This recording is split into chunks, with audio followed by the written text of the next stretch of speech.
Live again, first live of the new year, 2025.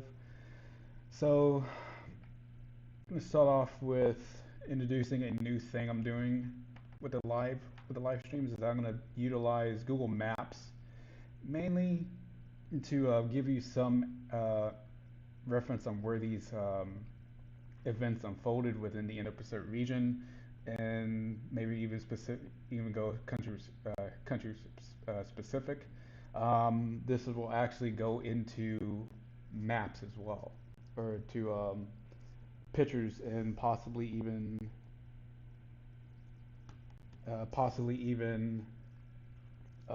articles as well, or pictures.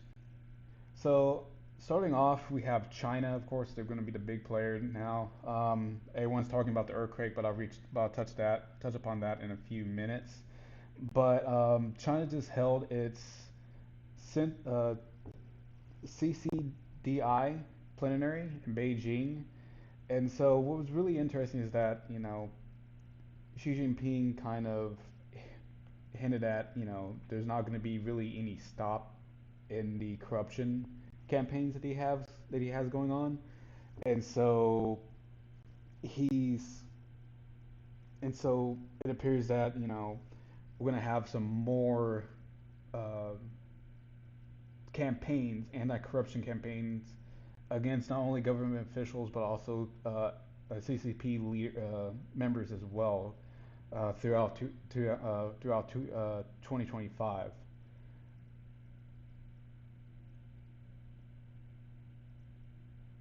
And then he also kind of hinted that he may back off on the financial groups, whether it be especially in China, given that they're under a lot of pressure.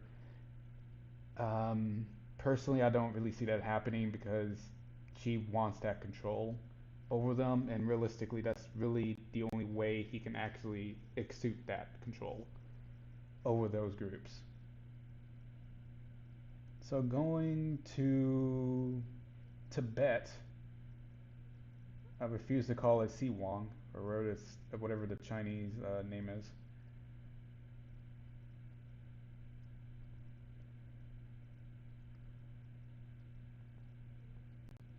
But as we go, the the earthquake that occurred in the Tibetan region in eastern Tibet actually, I believe as of right now it's 130, maybe 140 people killed, and that's only going by Chinese estimates, so it is higher. The Chinese government likes to paint stuff in a more light way. But what was really interesting is because you see a lot of these. You see China starting using the word Xizang, which is their name for Tibet. It's actually um, in which they implemented in, I believe, in 2022, 23, to essentially whitewash the region from any Tibetan heritage or culture that it has. And so it's really interesting to see them continuing to utilize that language, especially now how they're actually are pushing out Siwang. We're providing assistance to the people who live in Xizang. They don't really acknowledge their Tibetan ethnicity. So it just gives you more insight on how they're trying to push that onto not only onto the Chinese domestic audience, which this already has been done, but also to the wider world, in which China actually will go out and say, this is don't use Tibet in anything that you use. You have to use Xinjiang, or at least in some of the more, or at least try to influence or indirectly state that to some of the news outlets, I should say. Now going to Korea, that the peninsula. So I'm gonna go off. I'm gonna start with North Korea since I'm gonna be giving y'all a update on the South Korean political crisis, quote unquote, that's currently ongoing. So North Korean leader Kim Jong Un, he was absent in providing and at his father's and grandfather's mausoleum on January 1st, and everyone makes a big deal about the missile, about the hypersonic uh, intermediate range ballistic missile that they launched, I believe, a couple of days ago. But you have to pay attention to these because honestly, it illustrates,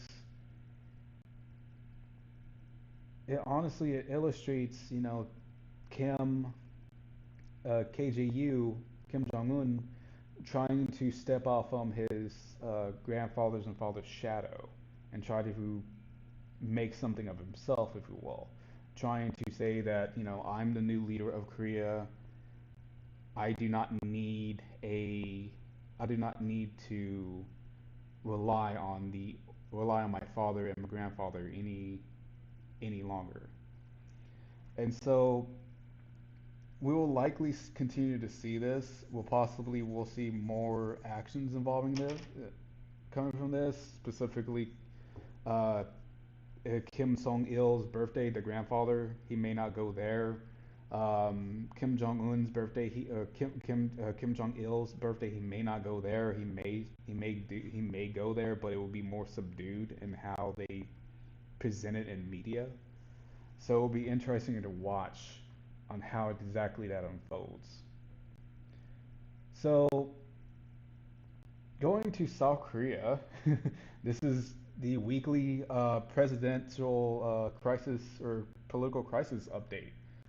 So everyone knows that last Friday the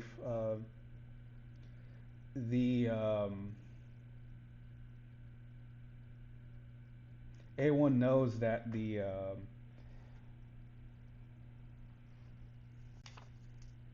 Corruption Investigation Office CIO tried to arrest uh, President Yoon on because he has a arrest warrant. Now, one of the interesting, but he was prevented. I shouldn't give my analysis on that just yet. Um, but the reason why it was really interesting because you actually got to see the two units that were involved in protecting the president. You have one, the Presidential Protection Service, which is which is a rough analog to the Secret Service, and then as well as the military commands. I believe it's a I believe it's a battalion level unit that actually provides perimeter security for the compound. For the compound, and so it's really interesting to see that while they didn't arrest them or detain them, they did prevent them from actually um, they did actually prevent them from executing the search warrant, which should show you how significant this is, or how significant the power play is within Korean politics, South Korean politics, because you previously said that hey, if you come on, I will have them detain you. I believe that the reason why that didn't really occur is that he understood that detaining them will only escalate the situation, but um, escalate the situation to warrant involvement of the wider South Korean military. Not only that, but it wouldn't really look good on him or his political party as well. And so while they didn't detain anyone, they did prevent them from executing the search warrant because of state act, because of the State Secrets Act, saying that you cannot come in here because of because the secrets are out, you don't have clearance, therefore we're not going to let you in. So it was essentially a way out to prevent from any major escalatory actions from occurring. With that being said, uh, the acting president Choi Song-muk, he said that he urged all the agencies involved, the Korean National Police, the PPS, the PPS and its units, the CIO.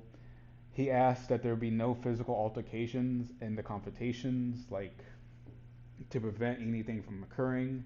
If they were to actually try to go in and arrest Yoon again. So the National Assembly, they rejected bills to they rejected two bills to create a special counsel that was specifically for Yoon and his wife.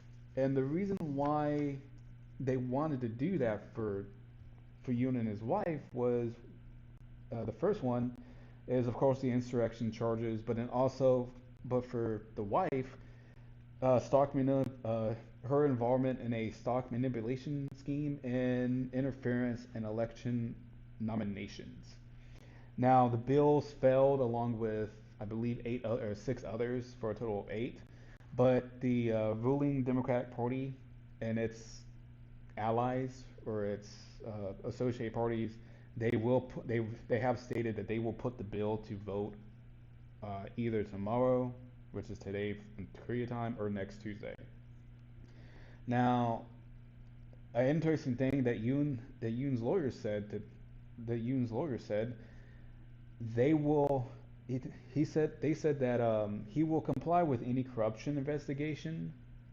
Uh, he will comply with any arrest warrants or indictments the CIO will have against them, but at the same time they still refuse to comply with the ongoing investigation by the CIO because they view it as being invalid. Which, with that one, it just shows again, the political wrangling between, Yoon's lawyers as well as the CIO and the National Assembly. They're trying to, do their best to bring up Yoon on charges of insurrection, as well as, I believe, another charge that escapes me at the moment. But he, but they do this to essentially bring him. They essentially do this to get him out of office, as well as the president as well. Which the reason why is going to be the next bullet is that a ex-DP Democratic Party leader, he was sentenced to 2 years for illegal political fund for receiving political funds from businessmen. So this is a crutch of the reason why this is so important to highlight is because, you know, a lot of these issues, the insurrection especially, but the political crises that occurred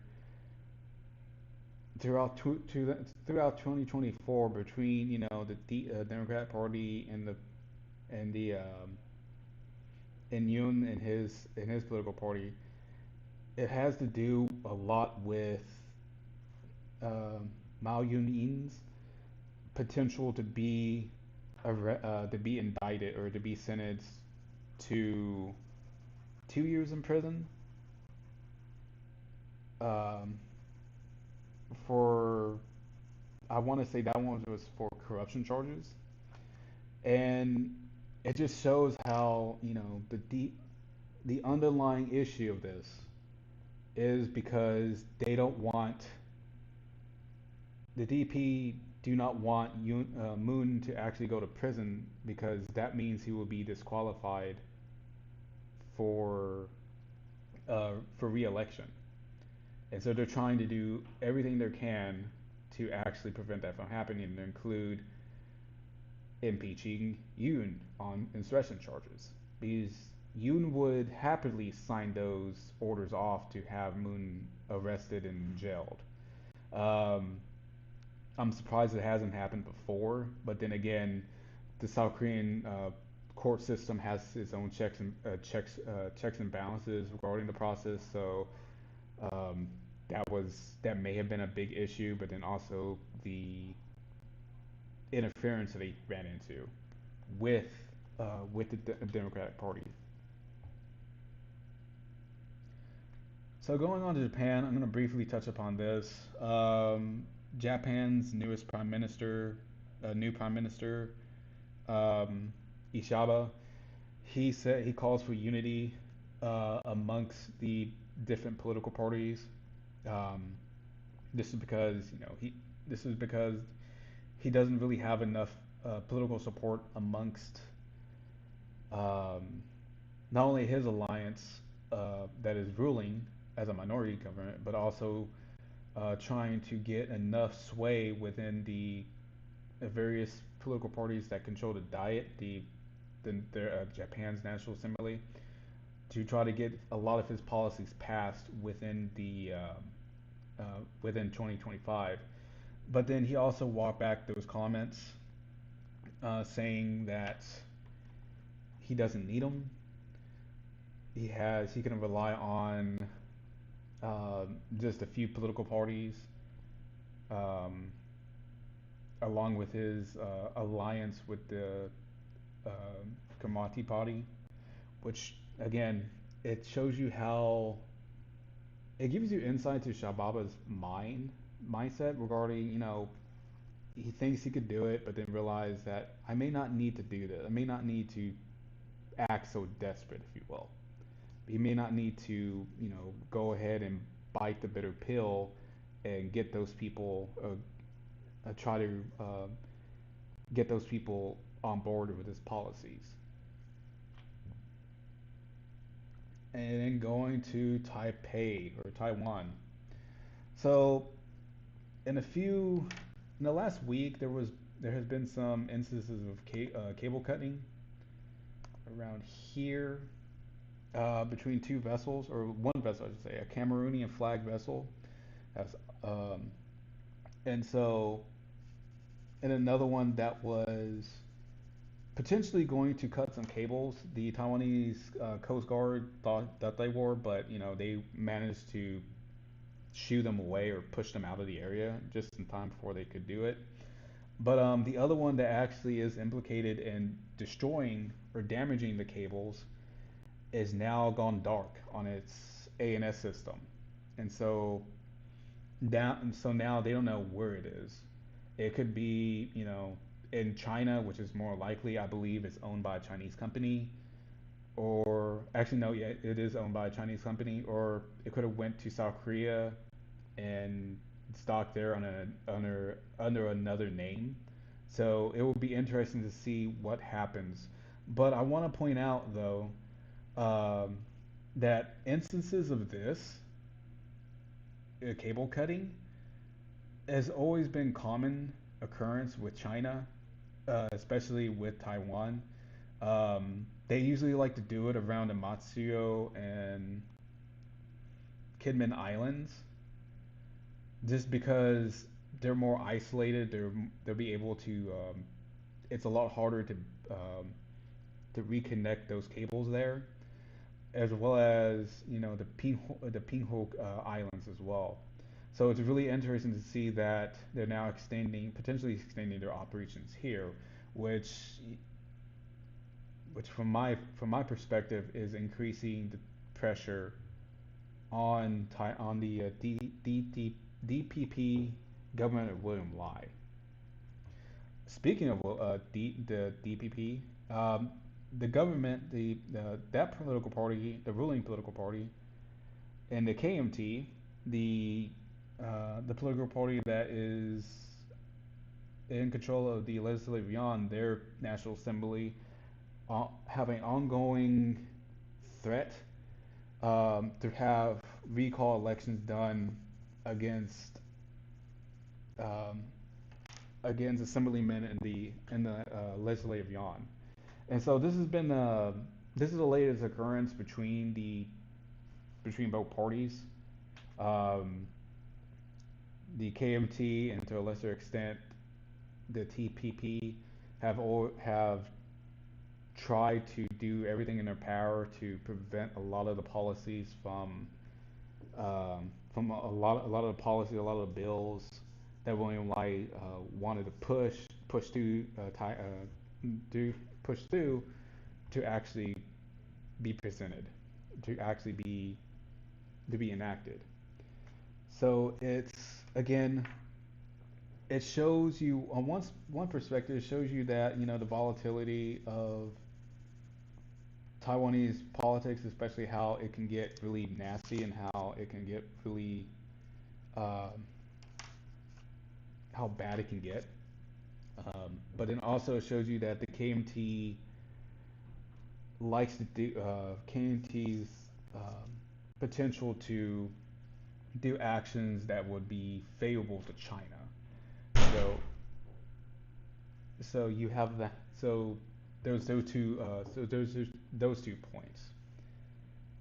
So going down to the Philippines, which because no live stream and no newsletter or anything regarding the Indo-Pacific cannot be complete the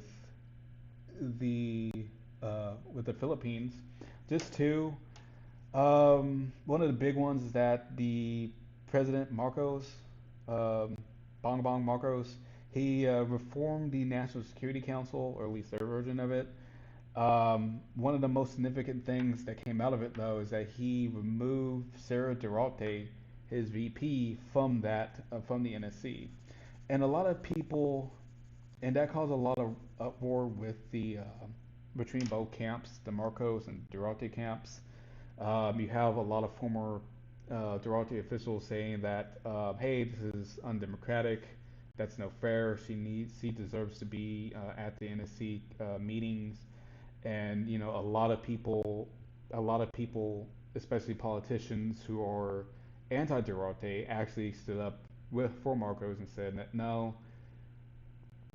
um, Mark, President Durante, former President Durante, he actually didn't allow his VP to go and attend to any meetings. So the main takeaway is to again is to the main takeaway of this is that it shows you how divided the Marcos and Durante camps have become. Before they were kind of okay with each other, but then over the course of 2024, you had them increasingly split to the point where um, Sarah removed herself, as the education secretary and now facing potential charges on corruption regarding her for her related to her tenure as the education secretary, all the way to Duarte trying to drum up support for, they said, coup, or like for the Philippine military not to listen to orders, but realistically that may not, it wasn't really going to happen. You may have had some old individuals who may not like Marcos because of his father, but realistically, for the most part, the Philippine military uh, kept out of it. They actually released a lot of statements saying that we are no part of this. That's political. We are mainly a defense company, or a defense, mainly defense for the Philippines,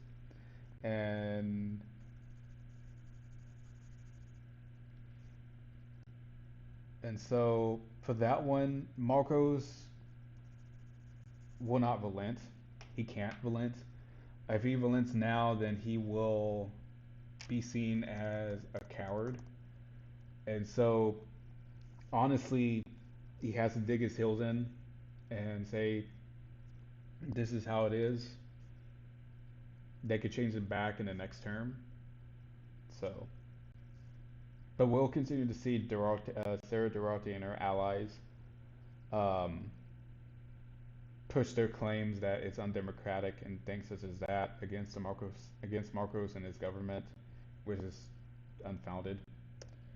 Um, okay, so going to South China Sea, or yeah, South China Sea and the Scarborough Shoal, because like the Philippines, we have to talk about the South China Sea and anything related to Indo-Pac. Um, so over the course of the week, China deployed its monster, the Haijin 5901, the world's largest patrol vessel that a Coast Guard could have, to the area around Scarborough Shoal. Now, the reason why they said that is because it is China's inherent territory, blah, blah, blah. And the only reason why I'm pointing this out now, guys, is because within international law, the law of the sea, uh, territorial waters can extend to 100 nautical miles, in which, I can tell you right now, the Scarborough Shoal is well within that. And so for them to continue to use this argument as, they deploy this big, humongous vessel, actually, no, I take that back. I think it was around here. But irregardless, um, just for them to continue to utilize this argument that, hey, this is all this is Chinese territory, is just showing them trying to change the status quo. However, I want to point out that they did remove the vessel this morning. The Philippine Coast Guard actually um, stated that they sighted the monster leaving the area and now moving, but have sent in, I believe, 8 large, quote unquote, Chinese Coast Guard vessels to take its place, and the Philippine Coast Guard has sent a vessel to actually monitor and patrol them with I want to say a People's Liberation Army Navy helicopter harassing it as well. So that will continue to play out, guys. The Philippines has to continue those deterrence missions, those monitoring missions, not only to the Scarborough Shoal, but the other areas that it controls or that it claims within the South China Sea, because they can't really allow they can't really allow China to claim physical control of these. Then moving on to Singapore, the city state, and Malaysia. So yesterday, the Singaporean PM and the Malaysian PM signed an agreement to formally establish the Johor Joint Economic Zone, um, which illustrates, guys, how far the relationship between Singapore and Malaysia has came. Because before, Malaysia wanted to invade Singapore and take it over. Ditto for Indonesia, and so it's kind of refreshing to see that now they're actually put that behind them and are mainly focused upon economic, trying to increase this area, increase the Strait of Malacca economic viability.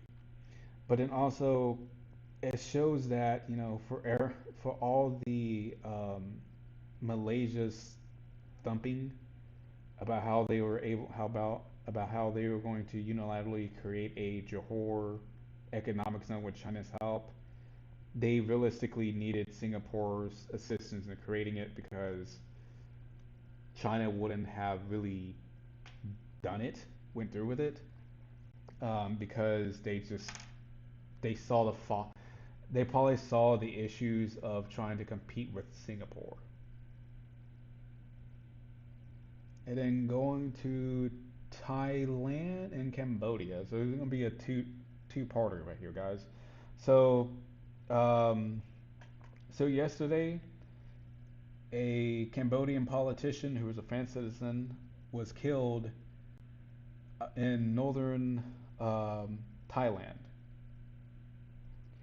and the Thai police arrested the person who actually shot him, but are now looking for the second individual involved who actually pointed him out because he didn't because the individual didn't know who he was targeting. In which that individual apparently entered Thailand on airplane. I believe it was a Thai airline or Cambodian airline, but fled the same day back to Cambodia. So now they're trying to get Cambodia's cooperation with that operation. I doubt Cambodia will, or they'll try to, do so in a way that would prevent that individual from being extradited. But the reason why that occurred is because Cambodia, this individual was a exiled member of the political party that had the best chance at defeating the the Hut the Hut's defeating uh, former Prime Minister Hut's son and his son in elections, and so they've conducted a campaign to not only get rid of the political party, but also the politicians associated with that. And with some of it is still ongoing, you will still hear they caught, two supporters of the political party.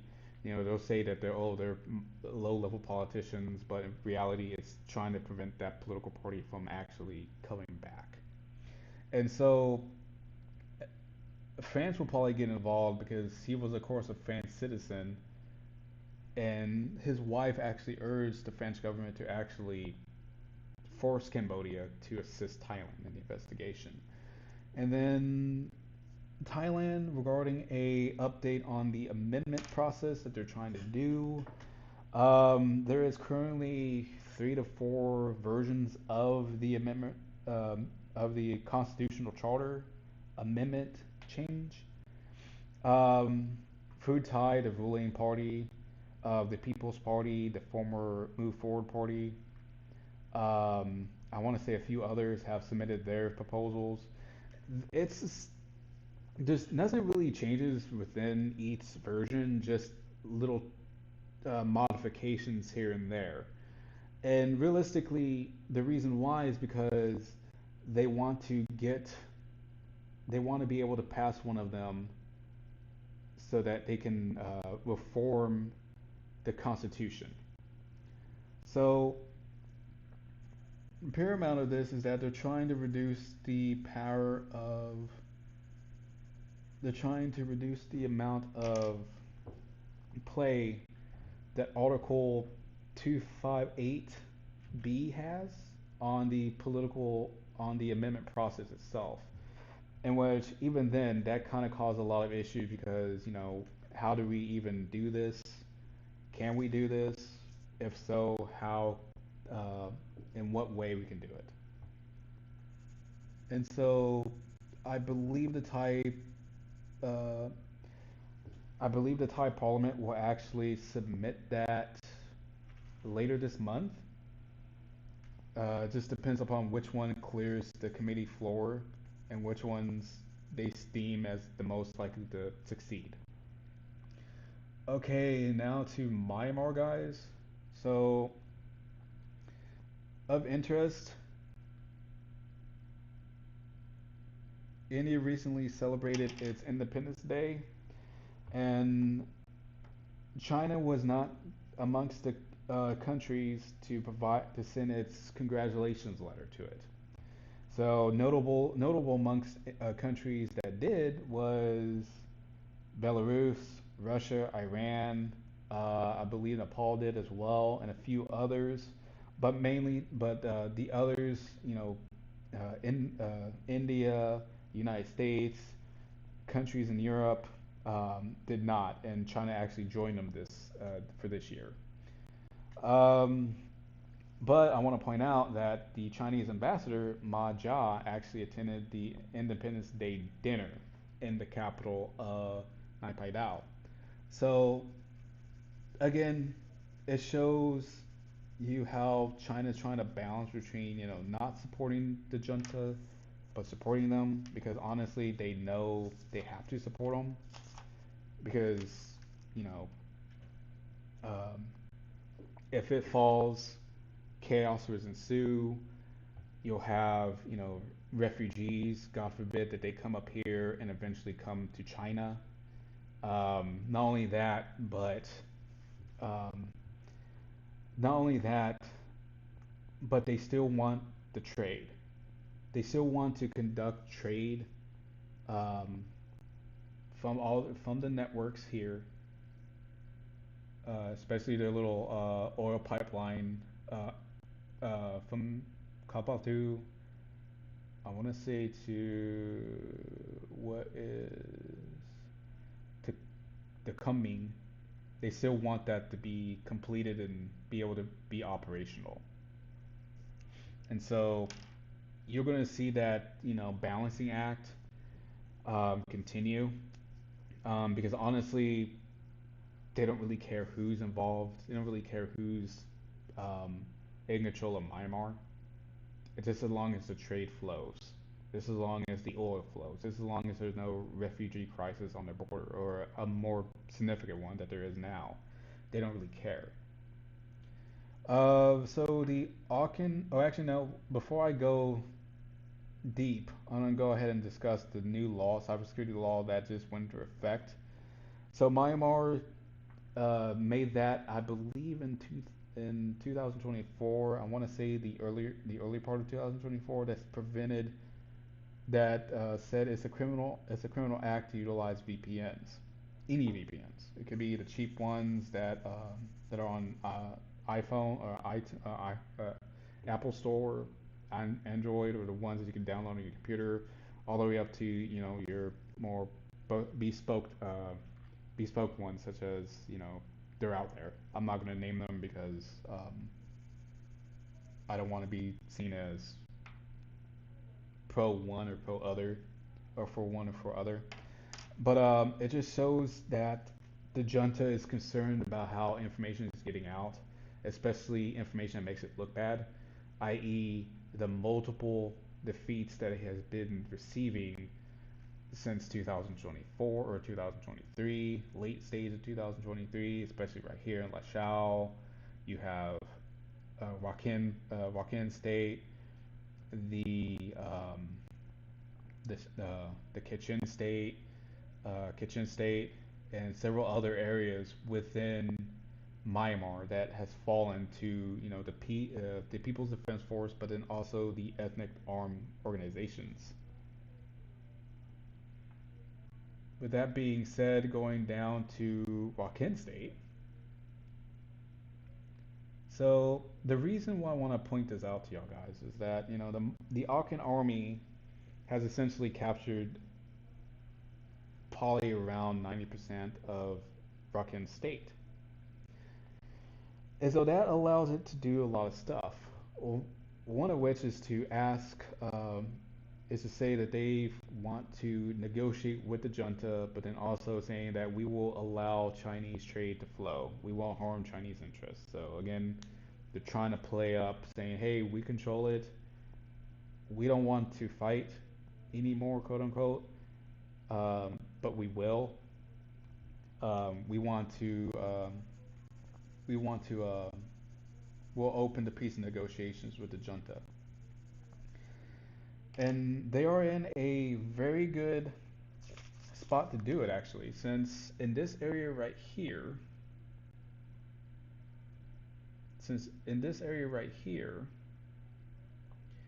you have a lot, you have most of the junta's munitions factories.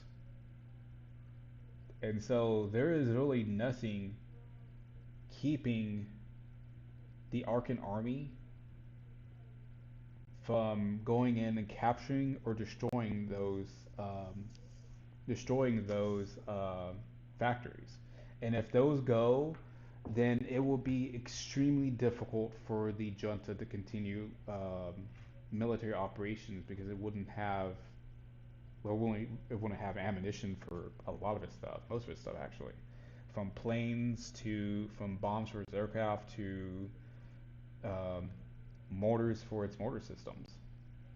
So it, so I predict that they're going to actually make a push for this because even though they said they want peace talks to start, they understand that peace doesn't really mean that in the junta's language. It just means regrouping slash reloading.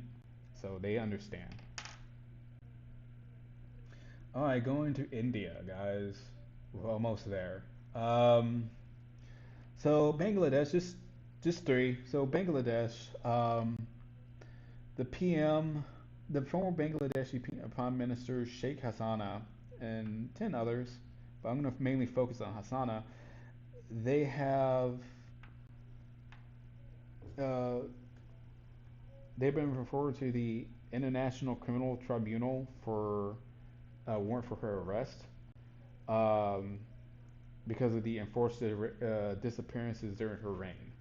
And so this is, of course, on top of the multiple murder charges, kidnapping, assault, um, that she faces alone. I want to say it's upwards to 200 now that she faces, and it just shows you how much the Bangladeshi National Party wants her gone from politics. Now the Awami League, the party that she still leads, may has been trying to contest this, but they've been so far unsuccessful because no one within the country within Bangladesh likes the Awami League because of what Sheikh Hassan done to the country, in which there has been instances of where it's been shown that just the sheer amount of corruption within Bangladesh, especially under her, there's been widely reported. So, and Bangladesh actually has informally asked India to deport her back to Bangladesh to face trial. So I'm pretty certain that her days are numbered political as a politician in Bangladesh is over. So going to Pakistan and India. So Pakistan and India, they recently swapped prisoner and nuclear site list.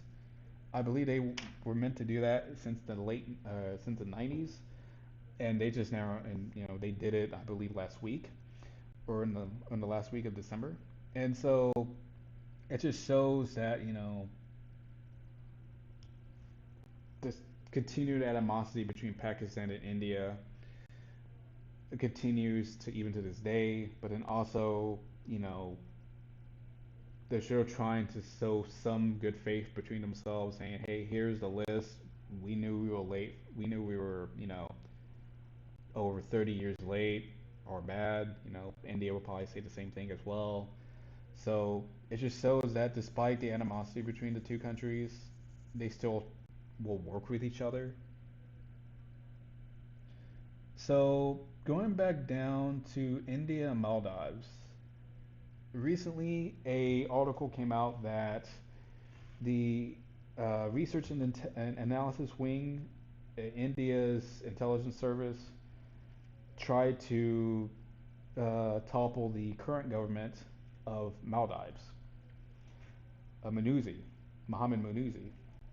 And the reason why is because of his really pro-China stance that he had, and his stance on getting India out, which he was mainly successful or getting Indian army presence out of Maldives, which he was pretty successful at doing. So um, that occurred. The gist of it is that they tried to some Maldivian politicians asked asked them for money to, to influence the body influence of certain politicians within the parliament, and then also buy, I believe, three criminal gangs allegiance so that they can actually try to overthrow them. But honestly, nothing happened. And the Moldavian government said, hey, this is not fair. Um, this is the reason why we kicked you guys out, because we do not want this massive influence or your interference in political elections. But then over the course of the week, that slowly changed when, the Indian foreign minister and the Maldivian foreign minister and defense minister, respectively, they met in both countries and said that, India is its. They started singing a different tune, and they said the Maldivian government said that, hey, India is a close ally. We understand that it will always we are in India's neighborhood, and we look forward to working with them. And that was after both countries signed a slew of agreements, economic defense agreement. I believe a diplomatic agreement was signed as well. So it's essentially it's essentially the Maldives understanding the predicament that they are in, that China could provide could and has provided support to them. However, realistically, India will be the one that would be always be there for them. And for better or worse, you still have to work with your neighbor, because it's like 500 miles away from India. So moving on to Oceania, just two things. So I was talking lately of Tonga. So the doctor won the election. I was wrong. He won the election. So he's now has to form a caretaker government within the next few weeks. And the reason why I say caretaker government is because um, realistically, that's all they can do, because they have elections, I believe, in November 2025. And so realistically, they cannot undergo any real political changes or policy changes while he's in office. And so that gives the that provides an opportunity for former um, former PM to actually come back into power, because he is actually from the most populous region within Tonga, and he has support throughout the district. So we may see him back as PM or another position within the Tongan cabinet in 2025 and perhaps 2026. Now, finally, New Caledonia. A lot of interesting things have been happening with New Caledonia as of late. A new government was elected. It was made up of 18 politicians from the pro as well as anti-independence political parties that exist within New Caledonia. However, like everything there, chaos ensued when one resigned in protest. And the gist of it, guys, is that the reason why there was an issue is it goes down to the support package the government wants to ask from France. Now, the current the government wanted to do a loan of, I want to say, $1 or $2 billion, 1 to 2 billion francs, or 1 to 2 billion euros, to help rebuild the island's infrastructure after the protests, but then also rejuvenated the economy. But on the other side, you had you had them protesting saying, oh, well, we don't really want that to happen. We want to see if France will grant us $4 billion in grants. And so that was the political issues. And the the individual who resigned, he was actually from a moderate pro independence party. He just saw it and just said, I'm just gonna go ahead and resign and protest. Nothing's gonna be able to get done. Um, I don't really. And then of course the whole independence, pro-independence and anti-independence party. Forgive me if I said that he was from the pro-independence, but he was anti-independence. He was from a moderate and pro France party. To further confuse people, I apologize for that. Um, but he was a part of the anti-independence party. But um, but yeah, another part of that is the whole um, pro and anti-independence parties. They don't agree on that. They obviously don't agree, and so he understood the writing on the wall that this new government will essentially not be able to do anything like the last one in his final days, and so he resigned, and now they would have to pick from a list of I believe 20 individuals to get to fulfill his position. All right, guys. Before I leave y'all for today, I do want to go back to South Korea because I forgot something. I forgot to mention this, and you probably would think this is funny, but the presidential office, they had to dismiss rumors that Yoon fled the Blue House and is in a quote unquote third location. They said that he in fact did not retreat, it did not leave the Blue House, but he is